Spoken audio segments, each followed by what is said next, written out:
Today is Last day. of Work.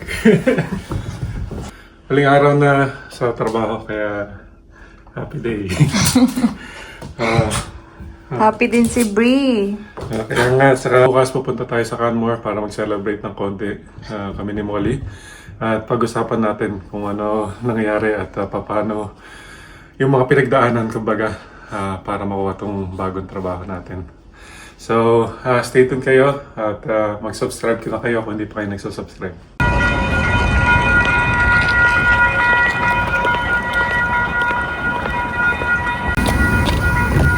Last day. Last day, finish! Thank you, Stampede. Thank you. Bittersweet memories. Yes. Magpaalam ka na sa mga dapat magpaalam.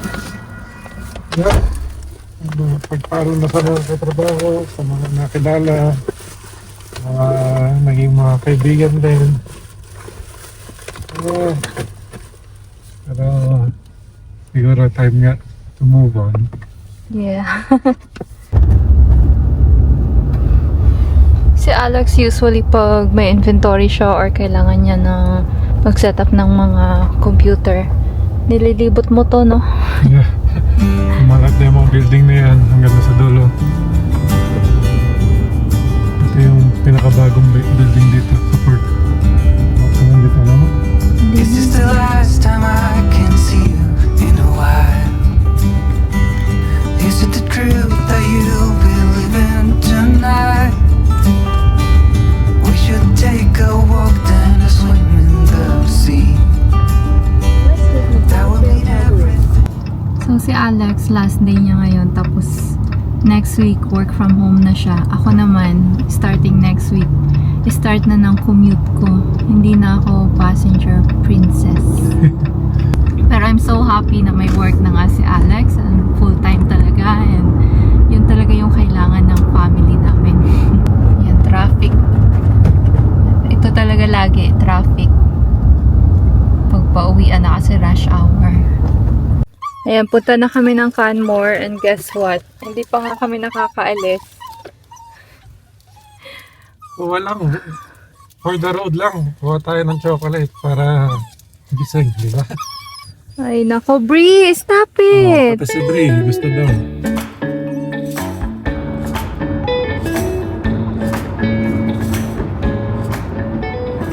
Punta kami ngayon ng Canmore dahil nag-off muna si... Well, nag-off si Alex. Last day niya pala kahapon. Hindi pa nagsisimula, nag-off na. Last day niya kahapon para makapagpasyal muna bago mag-start siya sa Monday. Kwento namin kung paano niya nakuha to, kung ano yung process para sa mga naghahanap dyan. At least may idea kayo kung ano yung pinagdaanan ni Alex, and yun, kung kailan nag-start, kailan siya nakatanggap ng offer talaga, diba? Medyo mahaba-haba yung proseso. Pero talaga nagpapasalamat ako sa Diyos. At kahit pa paano, talagang nabigyan ako ng guidance. Pagpatuloy na makuha yung trabaho kahit sa sobrang tagal yung pinagdaanan na process. Oo, sa mga new subscribers namin, thank you for subscribing. Pero bago si Alex nakahanap ng full-time job, nag-Uber muna siya. Nag-start muna siya mag-Uber, eats, nagda-drive. Tapos nakailan talaga siyang interview. Nakailang apply, interview, wala talaga. Calgary Stampede, we are so thankful for them. Masasabi ko hindi talaga nila akong pinabayaan, kundi throughout our journey to resettling here, nandun pa rin sila. Kaya Totoo, sobrang yan. pasalamat sa kanila.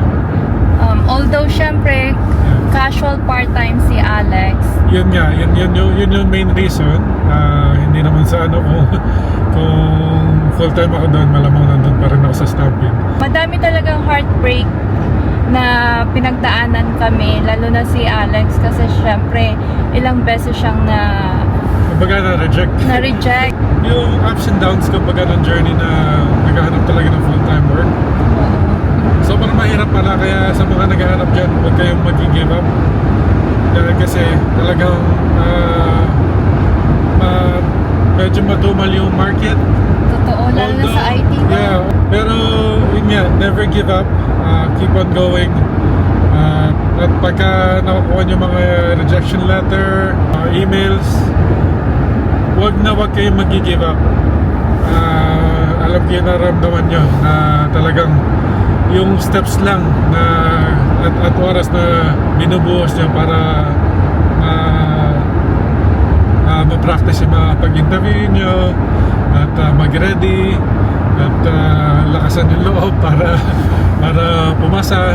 Kailan ka tinawagan ng agency ba to or direct hire? Nag-reach out sa akin na headhunter through LinkedIn at doon nagsimula yung conversation.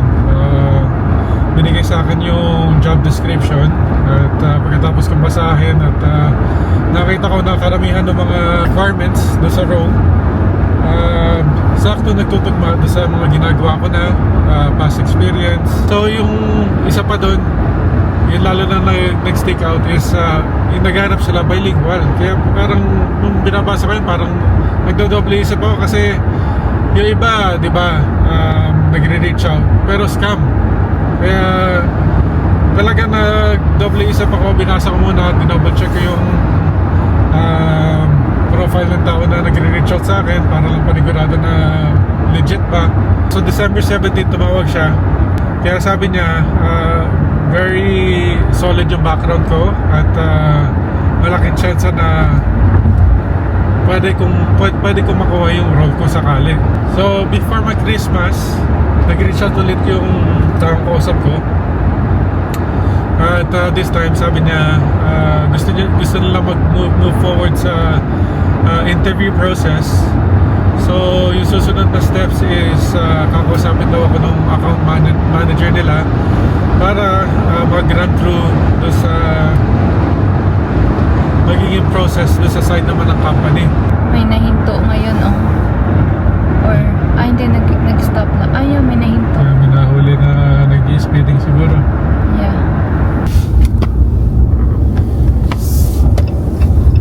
Ituloy namin yung talk mamaya kasi nandito na kami sa Canmore. Mamamasyal muna kami.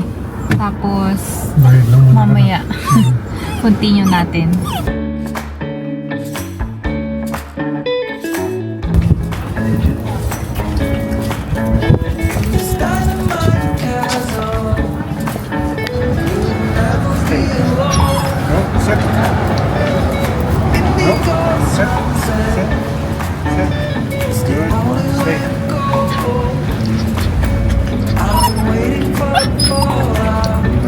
Set. Kuha muna kami ng call because sabi ng GPS, ano nga ang sabi ng GPS? Use the castor. Use the castor daw. Oo, ito si Brie. Francie kasi yung code de castor. Yeah. Beaver tail. Oo. Yun yung ano, sa English. English pala baka na beaver tail siya. I have my curry castor. Ito lang talaga yung gusto ko pag pupunta ng Canmore or PAG. Kailangan talaga merong ganito. So, as usual, banana rama, and then kay Alex is strawberry cream cheese. Tuwang-tuwa na naman ang may sweet tooth dyan. Saka black coffee. Let's go, let's eat. Ginagawa mo. Tapon ng basura dahil busog. Sarap.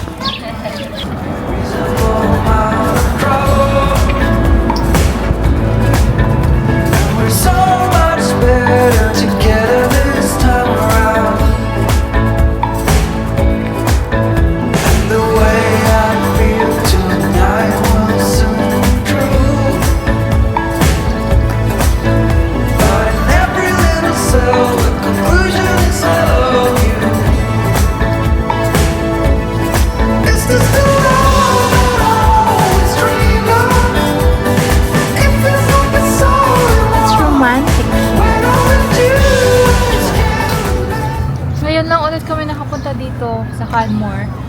Okay na nakabalik na dito kami sa Canada para ma-explore ulit. Kasi for good naman na kami dito. So, balik ulit tayo sa story natin. Yung January 7, yung first interview ko doon sa manager at saka doon sa HR.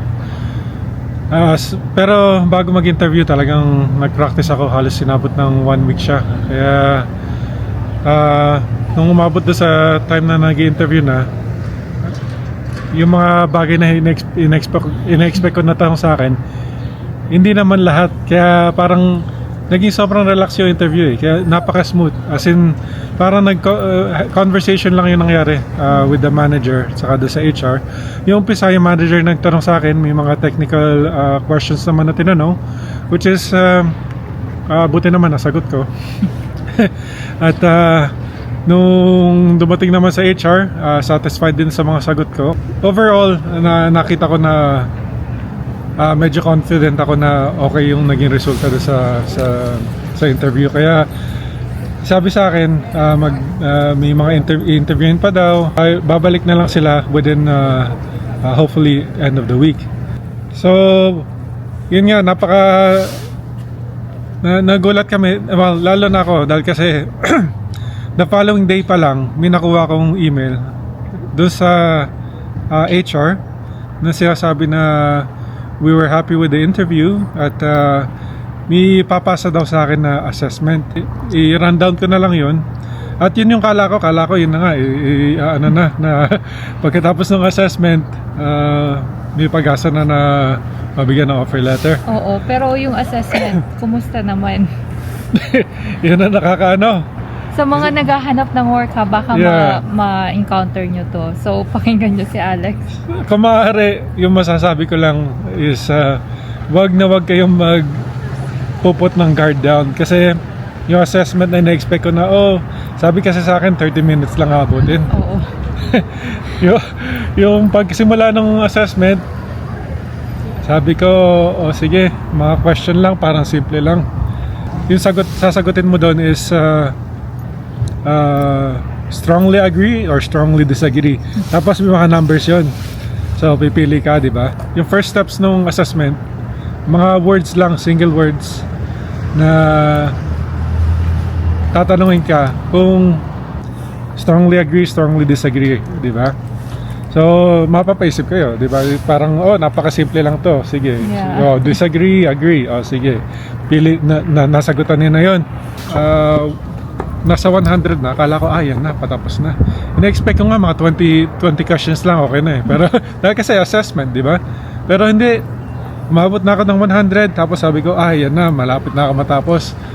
Ina-expect ko, pwede na ako mag-next, tapos na yung assessment. Umabot pa rin hanggat sa 163 questions. Oo. So nasa Yung words 163 na yun. questions na ako. Sabi ko, ano ba to? Parang never ending na yata to. So pag scroll kong gano'n, lumabas yung next button. Sabi ko, sa wakas, matatapos na ako. Click ko yung next. Yung pala, may part 2 pa yung assessment.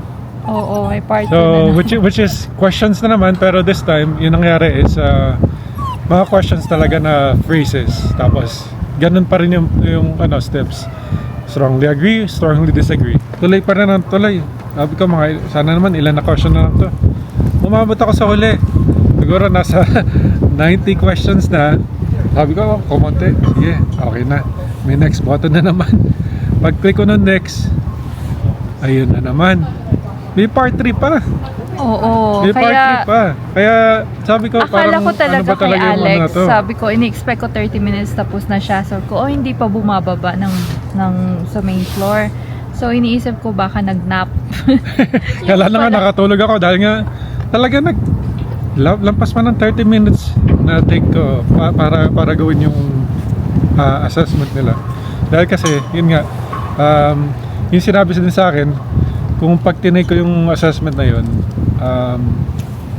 mag-go through lang na parang regular basahin yung question tapos answerin. Oo. Tapos yun lang. Huwag daw i-overthink. So which is hindi ko naman in-overthink kundi syempre napapaano lang na bakit parang paulit-ulit yung mga tanong sa akin. Oo. Yung purpose pala is what? Yung part ng assessment na yun is tinetest din yung patience mo. Kung kaya mong ma-endure yung mga steps na kailangan gawin at magstay focus at ina-assess din yung personality mo. Kung totoo ba yung mga sinagot mo during interview. Nung pagkatapos niya, nung bumaba siya, ang ngarag na ngarag yung itsura niya. Like parang hindi mo alam kung saan siya galing.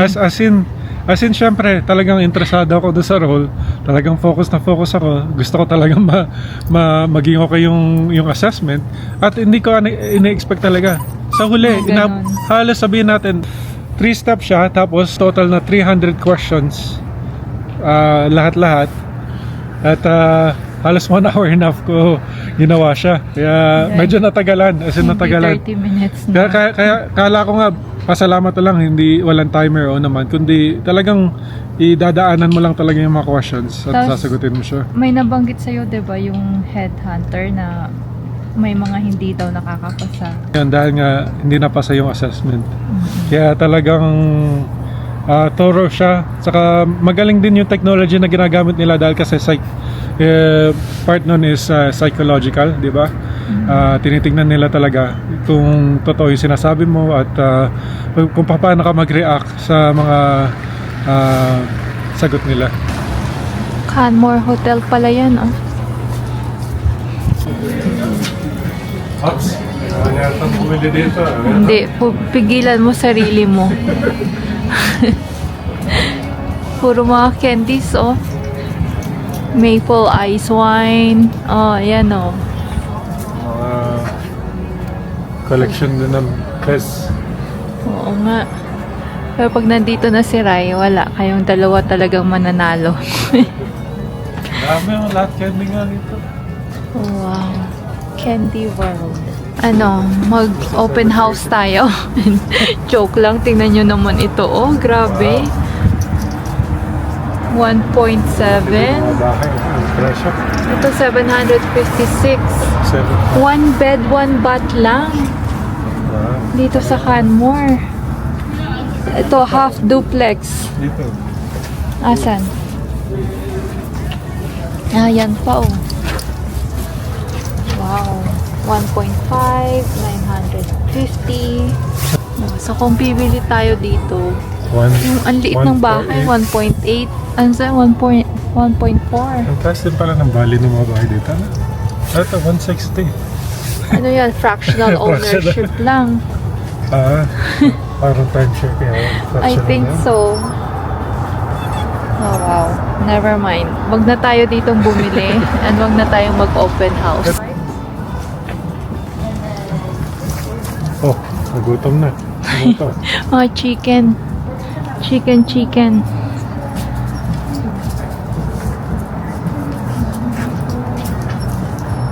Wait, I-tour na lang namin kayo dito sa Canmore. wait. Pero hindi kami pwedeng pumasok sa mga stores kasi nga ano, may Wait. aso. Ayan o, tingnan Wait. nyo siya maglakad. Excited parati. Ito. Ano, no? Ha? Kaya nga, i-display din natin si Bridjan. May for sale dito.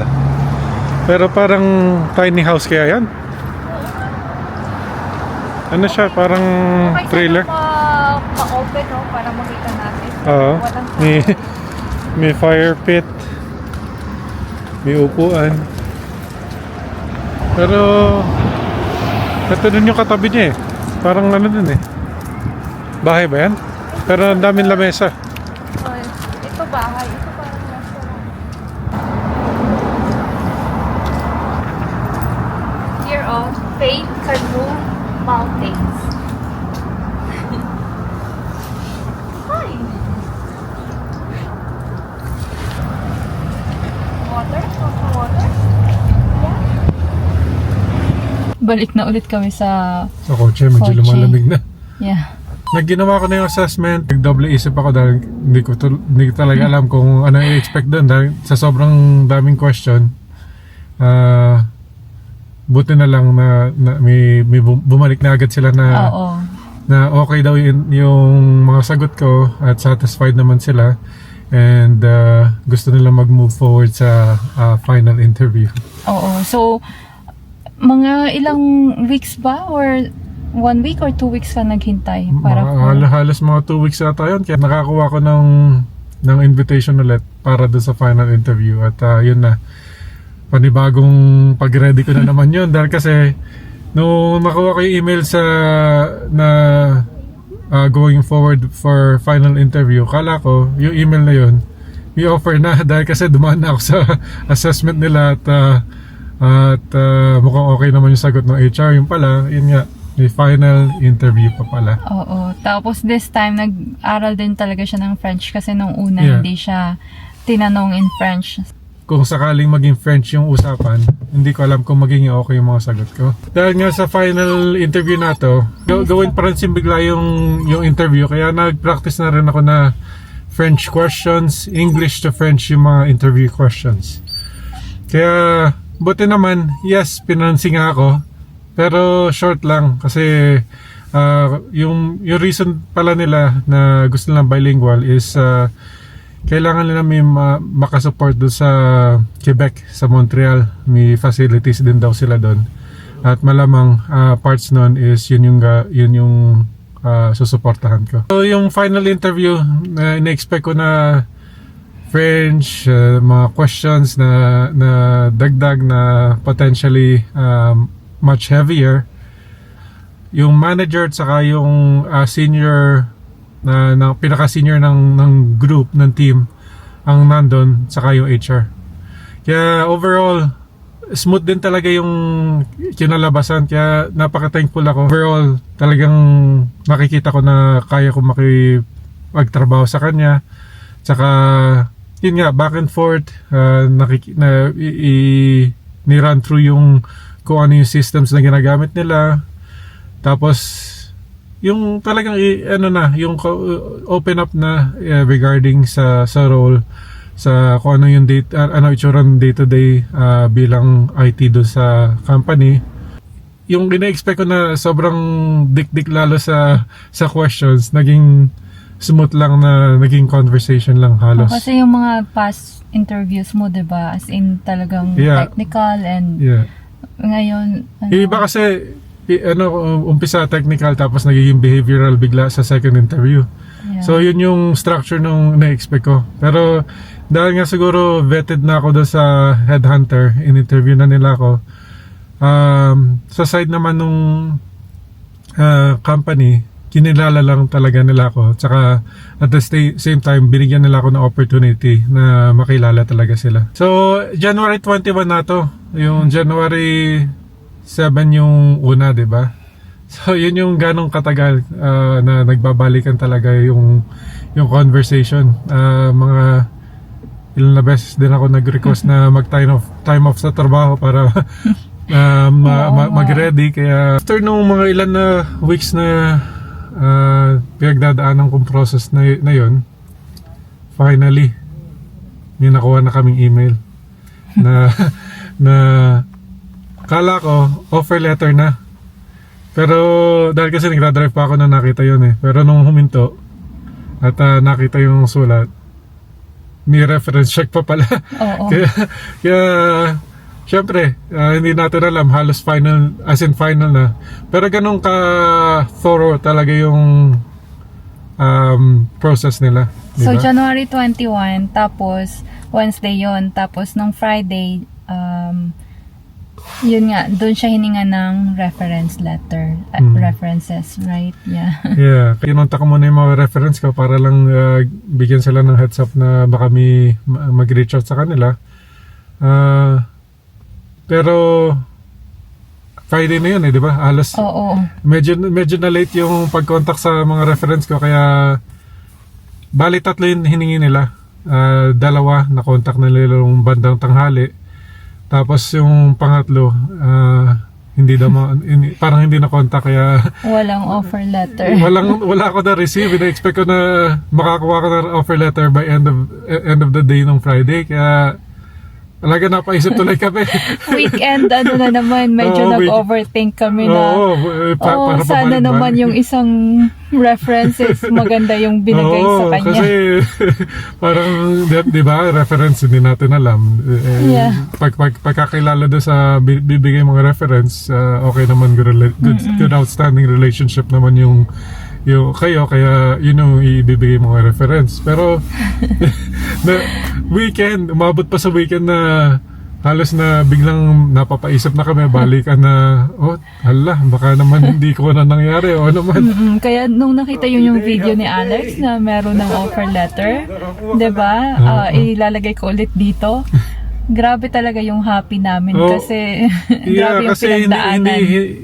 Medyo nagdodoble isip na ulit kami dahil kasi yun nga umabot na ng weekend. Siyempre, kung okay lahat yung reference, i-expect mo may bibigay ng offer letter dahil, which is yun yung sinabi nung kausap ko. Oo. Na ready na magbigay ng offer letter, kailangan lang ipasa yung reference. Pero yun, end of the day, wala talaga hanggat sa umabot na ng weekend, tinitingnan ko yung email. Wala, kaya sabi ko, sige, hala, hintay na lang tayo sa Monday. Sa Monday, sana talaga meron na, sana please. Tapos meron. Medyo naiwan kami sa era doon, saka lalo na ako, napapaisip na, may nagka-problema ba yung reference doon, kaya wala akong nakuha sulat. Pero, nung dumating yung Monday, ayun na. Oo. Ayun na talaga. Yung talagang before 7 a.m. buti na lang. Talagang napakasayang feeling na makita yon na yun nga, binigay may offer letter na lahat ng napag-usapan at kumbaga na negotiate na sweldo nakasulat na, official na. Tapos benefits day 1, then may pension. Yeah, so yun yung ano doon, talagang masaya ako dahil kasi yun nga, from day 1 effective na daw yung benefits na binigay at yung sweldo na ina-expect ko medyo binigyan pa ng konti. Yeah, so mas mataas na sweldo niya sa akin. Yay! Sabay ka na din. Pero yun nga, sa mga umaabot doon sa ganun, pwede naman kayong mag-offer, kumbaga. Wag lang masyado, pero yung tama lang. Negotiate, negotiate. Mag-negotiate kayo. Hindi ko na pinush yung pwede nyo i-request din is i-port yung seniority nyo para halimbawa kung gusto yung madagdagan yung vacation nyo or pataasan yung sweldo nyo, pwede nyo sabihin yan. Pero para sa amin, lahat nasa checklist na para sa full-time ni Alex na work. Kaya sobrang thankful talaga talagang kami. Wala akong masabi, kundi ilan na beses din ako talaga na during this whole process na humihingi ng tulong at guidance kay Lord. Oo, nakita ko talaga sa kanya yung talagang lumapit siya kay Lord talaga for this. Hindi dahil kasi iba rin yung naramdaman ko kung tutusin. Simula pa nung nag-reach out yung headhunter, yung daloy nung step by step, humingi talaga ako ng tulong dahil kasi pagkatapos makausap yung mga yung headhunter nga, talagang nalaman ko para sa sarili ko na talagang gusto kong makuha itong trabaho na to. Hindi lang yon dahil kasi gusto kong umabot din na kahit pa paano okay na kami in terms of work dito. Totoo, yeah. At alam ko na makakatulong talaga na maipagpatuloy yung mga goals namin. Oo. Lalo na sana makuha namin si Reyna. Oo. Yes. So talaga yung tatlo na goals namin is full-time para kay Alex, and thank you Lord at binigay nyo. Then magkaroon kami ng sariling bahay kasi pag-usapan natin sa ibang topic na bakit ayaw na naming mag-rent. Yes. And pangatlo talaga is makuha namin na si Rai. Yeah. Hopefully this year or very very soon kasi sobrang miss na namin yung bata and we know na kailangan niya kami. Yeah. Sa panahon na nakikita lang namin sa camera, Yung lalo na ngayon na nagpapasyal-pasyal kami. Nagwi-wish talaga kami na Kasama namin si Rai. yeah. Yeah. And alam naman ng bata na love namin siya and we always remind him naman. Pero yun sa work, thank you talaga. And sa mga naghahanap at alam namin kung gaano kahirap ngayon makahanap ng trabaho. Stay strong. Oo, stay strong lang kayo. Si Alex talagang na experience niya yung good and bad side ng paghahanap ng work. So gusto mo baka kung may mga questions, mag-comment lang kayo at sasiguraduhin kong sumagot sa mga possible na bagay na pwedeng maitulong sa inyo. At feel free to reach us on our Facebook page din kung gusto nyong one-on-one mag-usap tayo. Oo. Or kung gusto yung makipag-collaborate, ganyan. Yes. Just message us sa Ayun, Facebook speaking of namin. collaboration nga, no? Oo. Maraming salamat sa mga nagre-reach out at gusto nga makipag-collaborate sa amin at i-feature yung mga bahay. Maraming mga Or bilang sila, kung yun nga. paano yung naging experiences nila bago sila naging realtor or naging ano ba yun? Investors, diba? Yeah, investors or yung i-share yung mga kung saan sila magaling sa na bagay, di ba? Oo. So yun na lang muna. Medyo dumidilim na rin. Oo, kailangan na naming makauwi din. Oo. And buti, I think napagod yung isa, kaya tulog na. Medyo maingay nga kanina kaya medyo nahirapan kami bumelo pero at least nakompleto tong video. At I guess hanggang dito na lang muna. At again, maraming salamat sa na makakuha ko ng full time, nagsusuporta at malamang iba nagpe-pray din. Kaya thank you sa inyo. I guess until next time. Bye-bye. Bye! Work on more. See you next time.